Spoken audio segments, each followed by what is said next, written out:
नमस्कार, मैं नीलू Singh शिवव्रत Singh children academy से आपकी हिंदी अध्यापिका आज की इस ऑनलाइन कक्षा में पुनः आपका स्वागत करती हूं और पठन पाठन की अपनी उसी प्रक्रिया में आगे बढ़ते हुए आज हम शीर्षक समास से ही उसके बचे हुए भेदों के बारे में पढ़ेंगे।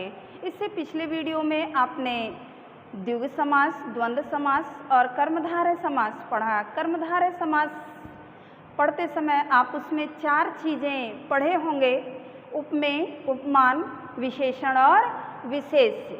हमारा टॉपिक जो था वो इसी पर आकर के रुका हुआ था कि ये 4 चीज़ें क्या होती हैं। इनकी परिभाषा हमने आपको बताई, इनकी पहचान बताई।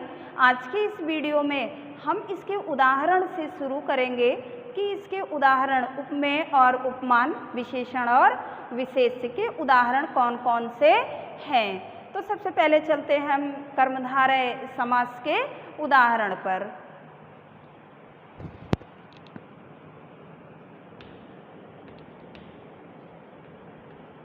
कर्मधारय समास,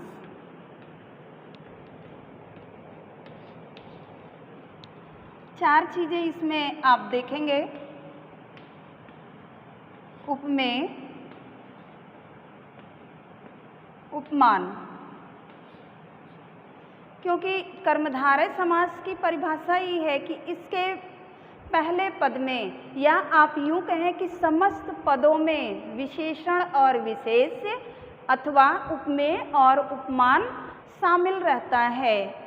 तो जो ऐसे समस्त पद होते हैं वो कर्मधारय समास कहलाते हैं। तो हमने पिछली वीडियो में भी आपको बताया कि उपमेय क्या है।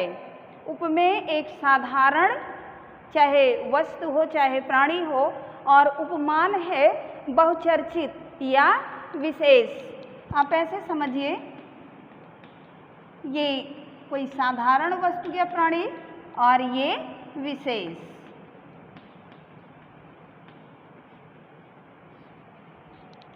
उपमेय जिसकी तुलना की जाती है या जिसके बारे में बात की जाए, और उपमान होता है जिससे तुलना की जाए। उदाहरण आप देखेंगे, हमने कल भी नाम लिया था, जैसे चंद्रमुख। ये देखिए आप, 2 पद समास पढ़ाते समय ही बताया गया है कि समस्त पद के 2 पद होते हैं। पहला पद जो होता है उसे पूर्व पद कहते हैं और दूसरे पद को उत्तर पद कहते हैं। तो कर्मधारय समास में पहले और दूसरे में दोनों यानी समस्त पदों में विशेषण विशेष या उपमेय और उपमान होता है। तो सबसे पहले उदाहरण हम उपमेय और उपमान का देखेंगे। चंद्र जो है ये उपमान है और मुख जो है ये उपमेय है। क्यों? क्योंकि मुख जो है वो साधारण है। मुख तो सबके पास होता है, मुख सबके पास होता है, इसलिए ये साधारण है। लेकिन चंद्रमा जैसा मुख यानी सुंदर, भाई चंद्रमा सुंदर है, इसलिए इसकी तुलना, मुख की तुलना किससे की जा रही है? चंद्रमा से। तो जरूरी नहीं है कि सबका मुख सुंदर ही हो, तो इसलिए ये क्या हो गया? ये विशेष है। चंद्र जो है, चंद्रमा विशेष है, मुख जो है ये साधारण है। तो जिसकी तुलना की जाती है वो उपमेय होता है, और जिससे तुलना की जाती है वो उपमान होता है। जैसे कर कमल, समस्त पद ये हुआ, पूर्व पद कर हो गया, उत्तर पद कमल हो गया। अब आप ये देखेंगे, कर का मतलब होता है हाथ। हाथ तो साधारण है, सबके पास होता है, लेकिन सबका हाथ कमल के समान कोमल और सुंदर हो ऐसा संभव नहीं है। भाई इसके अनेकों प्रकार होते हैं। हाथ तो सामान्य है क्योंकि वो सबके पास रहेगा, लेकिन सबका हाथ कमल के समान सुंदर हो ऐसा भी संभव नहीं है। तो कमल क्या हो गया? कमल हो गया आपका उपमान, कमल हो गया उपमान, और कर हो गया, कर यानी हाथ, कर हो गया आपका उपमेय। तो ये उपमेय और उपमान है। उपमेय का मतलब होता है जिसकी तुलना की जाती है या जिसके बारे में बात किया जाए, और उपमान है जिससे उसकी तुलना की जाए। आप संक्षिप्त रूप में समझेंगे तो साधारण और विशेष, जो बहुचर्चित होगा जिससे तुलना की जाएगी उपमान हो जाएगा, और जिसकी तुलना की जाएगी वो उपमेय है। इसी तरह से विशेषण और विशेष्य है।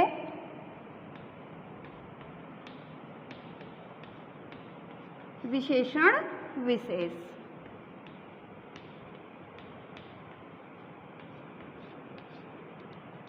इसका भी उदाहरण है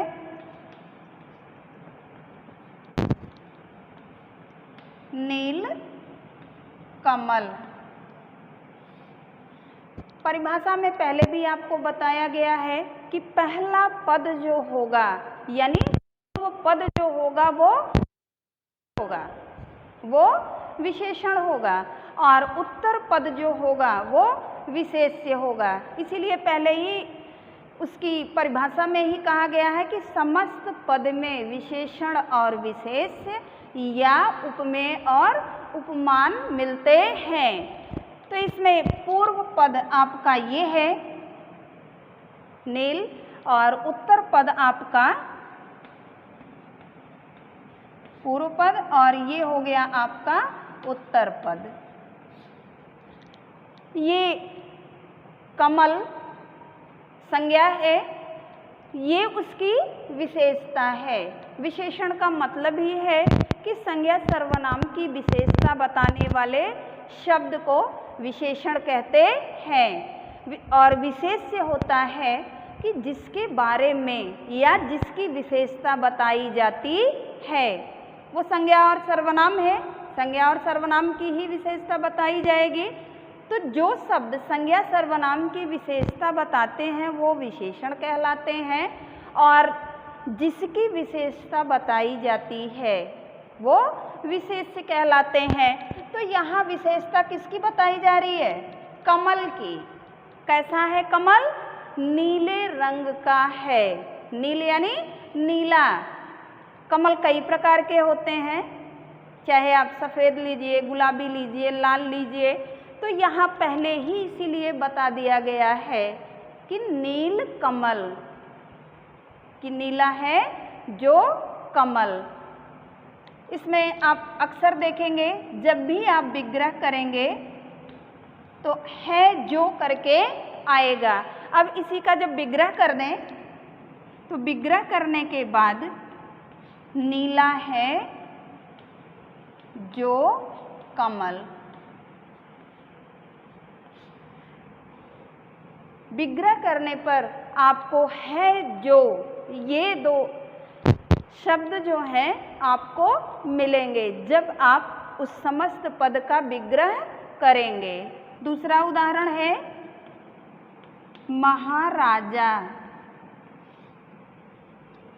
इसका विग्रह हो जाएगा महान है जो राजा। राजा तो होते हैं लेकिन जरूरी नहीं है कि जितने भी राजा हैं वो सब महाराजा हों।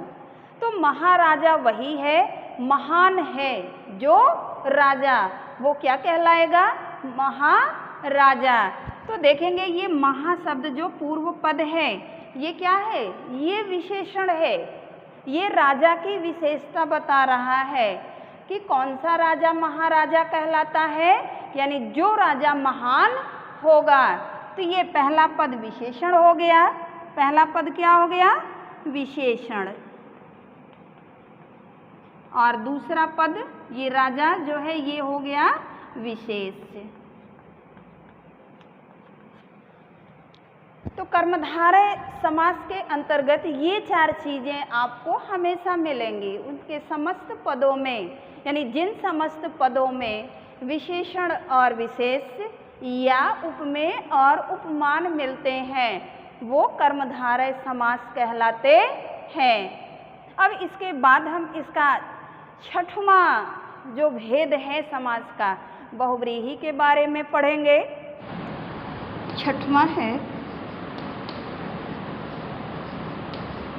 बहुव्रीहि समास।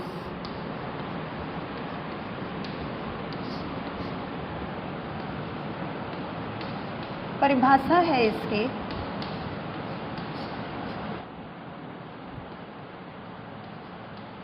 बहुव्रीहि समास का कोई भी पद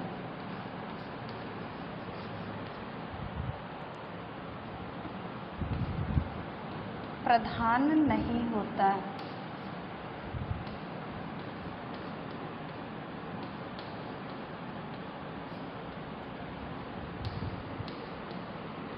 पूर्व पद तथा उत्तर पद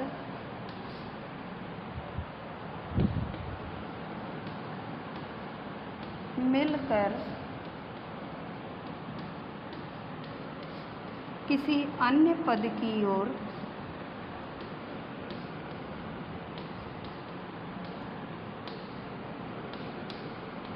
संकेत करते हैं।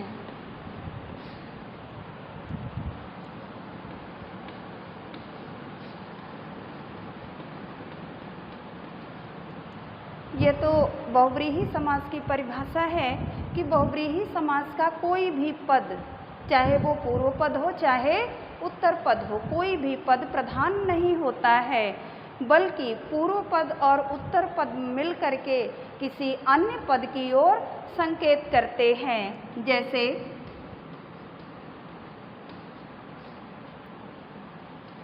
समस्त पद है आपका दशानन। अब इसमें 10 आनन हम जब विच्छेद करेंगे तो हो जाएगा 10 धन आनन। विग्रह करेंगे 10 सिर वाला अर्थात रावण।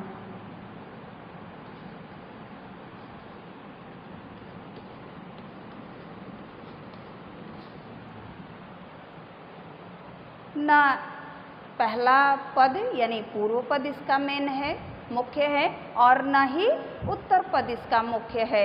ये दोनों पद मिल करके यानी 10 धन आनन, ये दोनों पद मिल करके किसी अन्य पद की ओर इशारा करते हैं।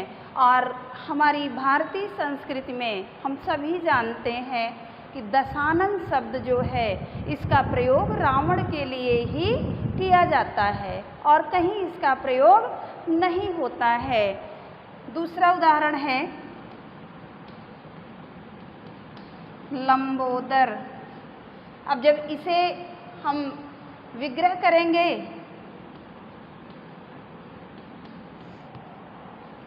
लंबा है उदर जिसका,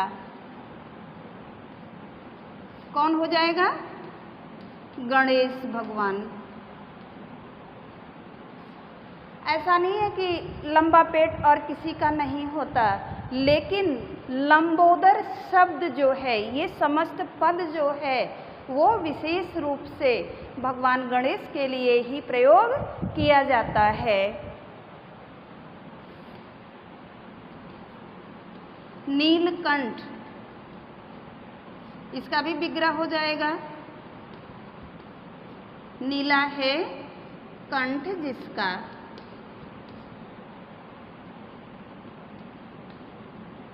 तो नीला है कंठ जिसका हम किसे जानते हैं? भगवान शिव को, क्योंकि भगवान शिव को ही नीलकंठ कहा जाता है।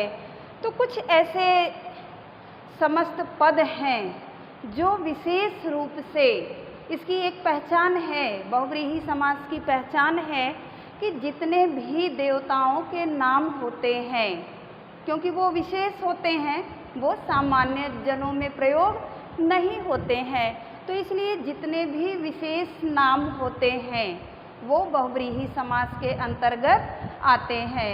परिभाषा में पहले ही बता दिया गया है कि दोनों पद में से कोई भी प्रधान नहीं होता है, वो दोनों मिल करके, पूर्व पद और उत्तर पद दोनों मिल करके एक अन्य पद की ओर इशारा करते हैं।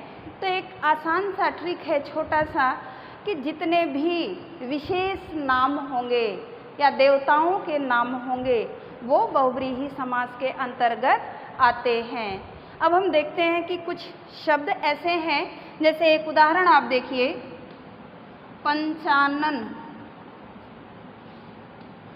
अब ये पंच और आनन, तो आपके दिमाग में ये प्रश्न भी आएगा कि इसमें आपको एक समास पढ़ाया गया है, द्विगु समास, जिसमें बताया गया है कि उसका पहला पद जो होता है वो संख्यावाची होता है, तो वो यहाँ भी आया है। तो अभी हम आपको उदाहरण के माध्यम से अंतर स्पष्ट करते हैं कि उसके विग्रह के द्वारा हम कैसे उसमें अंतर स्पष्ट कर सकते हैं। द्विगु समास और बहुव्रीहि समास में क्या अंतर है, यहाँ आप देखेंगे पंच आनन, यानी 5 सिर वाला या 5 मुख वाला। तो अब 5 मुख वाला कोई विशेष ही होगा, जैसे शब्द है पवन पुत्र। पवन पुत्र, पवन यानी हवा, जो पवन देव का पुत्र होगा, तो पवन देव का पुत्र क्या हर कोई हो जाएगा? हर कोई नहीं होगा, विशेष कोई होगा। बहुव्रीहि समास और कर्मधारय समास में अंतर।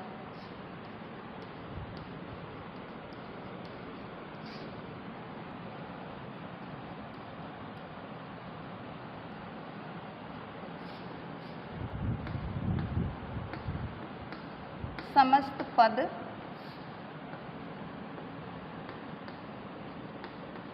कर्मधारय समास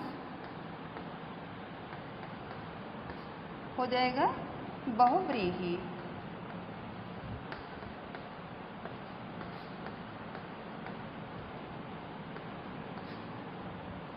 समस्त पद हो गया नीलकंठ। अब हम कर्मधारय देखेंगे, तो कर्मधारय में आपको बताया गया है कि उसका जो समस्त पद होता है उसमें विशेषण विशेष्य अथवा उपमेय और उपमान मिलता है।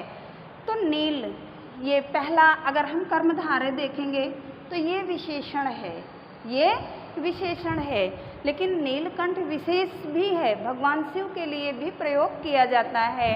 अब दोनों में हम अंतर कैसे जानेंगे कि दोनों में अंतर क्या है? जब हम इसका कर्मधारय में विग्रह करेंगे तो हो जाएगा नीला है जो कंठ। हमने आपको पहले भी बताया था कि अक्सर इसमें है जो, ये दोनों शब्द मिलते हैं। तो अगर हम कर्मधारय समास के अंतर्गत इसको रखेंगे, क्योंकि विग्रह के द्वारा ही हम स्पष्ट करेंगे और आपको पहले ही ये संक्षिप्त रूप में जाना चाहिए कि जितने भी विशेष नाम होंगे, जो भी विशेष होगा वो बहुव्रीहि समास ही होगा। तो यहाँ अगर कर्मधारय समास है तो नीला है जो कंठ, लेकिन बहुव्रीहि समास में जब आएंगे तो हम यहाँ करेंगे इसका विग्रह, नीला है कंठ जिसका, यहाँ जिसका का प्रयोग ज़्यादा होगा, अर्थात कौन हो जाएगा? शिव। जहाँ आपने विग्रह में है जो कंठ, यानी जो कंठ नीला है, नीला कंठ, कंठ की विशेषता बता रहा है, लेकिन यहाँ विशेष रूप से यहाँ कंठ के बारे में नहीं पूछ रहा है, यहाँ विशेष रूप से कि किसका कंठ नीला है। तो जब प्रश्न आपसे ये पूछा जाएगा कि किसका कंठ नीला है, तो तुरंत आप उत्तर देंगे कि भगवान शिव, क्योंकि समुद्र मंथन के समय जब जो विष निकला था, तो विषपान करने के कारण भगवान शिव का जो ये गला है, कंठ है, उन्होंने विष को कंठ में ही धारण किया था, तो इसलिए उन्हें नीलकंठ भी कहते हैं। दूसरा है पीतांबर।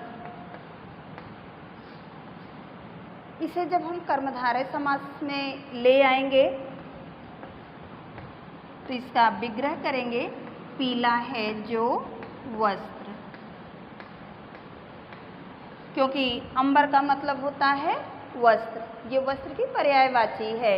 यहाँ जब हम इसको अभी विच्छेद करेंगे तो पीला धन अंबर हो जाएगा, तो अंबर का मतलब ही होता है वस्त्र। कर्मधारय समास में यहाँ देखिए विशेषता बताई जा रही है वस्त्र की, कि कैसा वस्त्र, पीला वस्त्र, ये तो विशेषण हो गया। लेकिन जब हम यही अब पीला पीतांबर हम किसको कहते हैं, ले लकुटी ओढ़ पीतांबर, भगवान श्री कृष्ण के लिए या भगवान विष्णु के लिए भी प्रयोग किया जाता है। तो जब विग्रह इसका करेंगे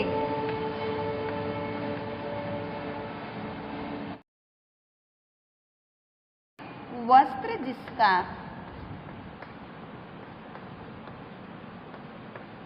अर्थात कृष्ण।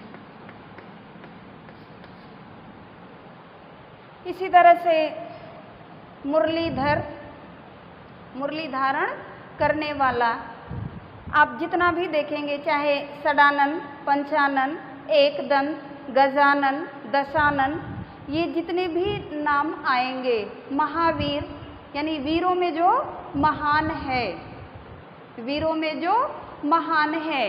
कर्मधारय समास भी है और बहुव्रीहि समास भी है, लेकिन जब आप विग्रह में अंतर स्पष्ट करना समझ जाएंगे तो आपको दोनों में अंतर करना आसानी हो जाएगी। वैसे भी आसान ट्रिक है कि जितने भी विशेष नाम हों या देवताओं के नाम हों, वो सारे के सारे आपके बहुव्रीहि समास के अंतर्गत ही आते हैं। इसके बाद हम देखते हैं बहुव्रीहि समास और द्विगु समास में अंतर।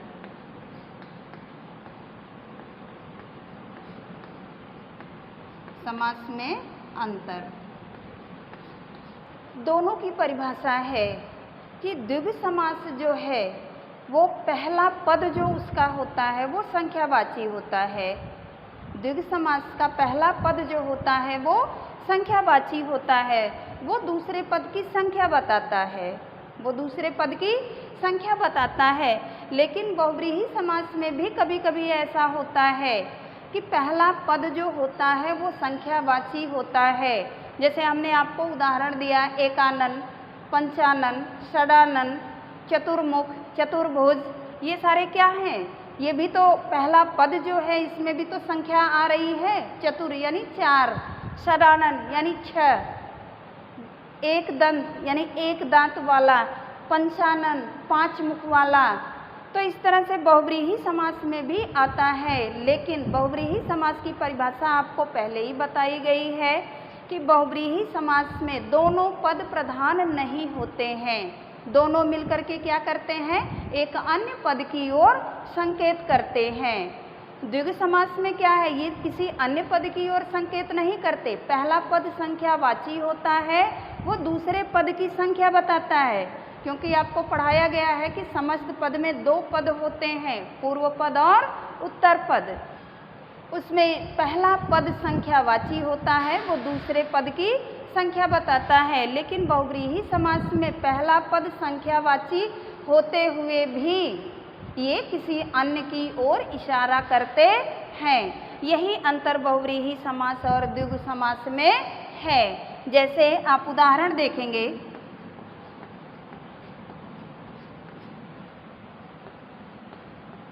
तिरंगा, तिरंगा। यानी जब हम इसका विच्छेद करेंगे तो ती मतलब तीन और रंग मतलब रंग, यानी तीन रंग जिसमें हो।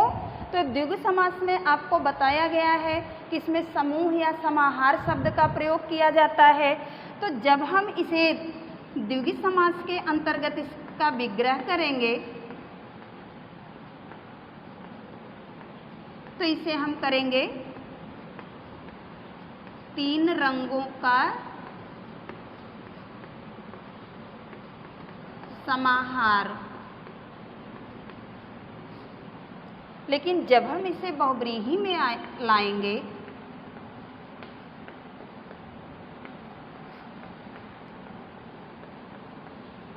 तो हम करेंगे तीन रंग है जिसमें, या जिसका भी कह सकते हैं। तो तीन रंग हम तिरंगा शब्द विशेष रूप से राष्ट्र ध्वज के लिए ही प्रयोग करते हैं। तो यहाँ ये विशेष हो गया, तिरंगा यानी हमारा राष्ट्र ध्वज। तो ये तो आपने समास के अंतर्गत पढ़ा, समास की परिभाषा कि दो या दो से अधिक शब्दों को एक साथ मिला करके संक्षिप्त करने की जो प्रक्रिया होती है वो समास कहलाती है। इसमें जो सामासिक पद होता है उसे हम समस्त पद भी कहते हैं, और समस्त पद में भी दो पद होते हैं। पहले पद को हम पूर्व पद कहते हैं और दूसरे पद को हम उत्तर पद कहते हैं। इसके बाद आपने समास के भेद पढ़े कि समास के कितने भेद होते हैं। समास के 6 भेद आपको बताए गए। पहला आपने अव्ययी भाव समास पढ़ा, जिसमें आपने पढ़ा कि उसका पहला पद जो होता है वो अव्यय होता है, वो समस्त पद को मिला के अव्यय की तरह काम करता है। दूसरा आपने तत्पुरुष समास पढ़ा, जिसमें आपने पढ़ा कि उसका दूसरा पद यानी उत्तर पद जो होता है वो प्रधान होता है और इसमें 6 विभक्तियों का प्रयोग किया जाता है। प्रथमा विभक्ति और संबोधन यानी 8वीं विभक्ति का प्रयोग तत्पुरुष समास में नहीं किया जाता। तीसरा समास आपने द्विगु पढ़ा, जिसका पहला पद यानी पूर्व पद जो होता है वो संख्यावाची होता है। चौथा आपने द्वंद्व समास पढ़ा, जिसमें समुच्चय बोधक जो शब्द होते हैं वो गायब हो जाते हैं, उनका प्रयोग नहीं होता, विग्रह करने पर उनका प्रयोग होता है। और उसकी पहचान है कि उसमें आने वाले जो शब्द होते हैं वो विलोमार्थी होते हैं। इसके बाद आपने 5वां पढ़ा कर्मधारय समास, जिसमें बताया गया कि आप 4 चीज़ें पढ़ते हैं, विशेषण और विशेष्य पढ़ते हैं, उपमेय और उपमान पढ़ते हैं। उसका पहला पद जो होता है, पूर्व पद जो होता है वो विशेषण होता है। इसके बाद आपने 6वां पढ़ा बहुव्रीहि समास, जिसमें आपने पढ़ा कि इसका दोनों पद यानी कोई भी पद प्रधान नहीं होता है, ये किसी अन्य पद की ओर इशारा करते हैं। आप कर्मधारय समास और बहुव्रीहि समास में अंतर भी आपने पढ़ा कि भाई विग्रह के द्वारा हम उसके अंतर को स्पष्ट कर सकते हैं। जहाँ कर्मधारय समास में आप विग्रह करते समय है जो शब्द का प्रयोग करेंगे, वहीं आप बहुव्रीहि समास में जिसका का प्रयोग करेंगे कि जैसे किसी विशेष के लिए वही अंतर आपने द्विगु समास और बहुव्रीहि में देखा कि क्योंकि द्विगु में समूह या समाहार शब्द का प्रयोग करते हैं और बहुव्रीहि में किसी तीसरे की तरफ इशारा करते हैं। तो मैं उम्मीद करती हूँ कि आपको वीडियो के माध्यम से अपने इस शीर्षक को समझने में काफ़ी सहायता मिलेगी। आप वीडियो देखते समय अपनी किताब को अपने पास रखना न भूलें, और किताब से बेहतर आपका मित्र कोई नहीं हो सकता, मैं हमेशा आपको ये सचेत करती हूँ। अगले वीडियो में मैं पुनः एक नए शीर्षक के साथ आपसे मिलूँगी। मेरी शुभकामनाएं सदैव आपके साथ हैं। आप मेहनत और ईमानदारी से पढ़िए, हम आपके साथ हैं। धन्यवाद।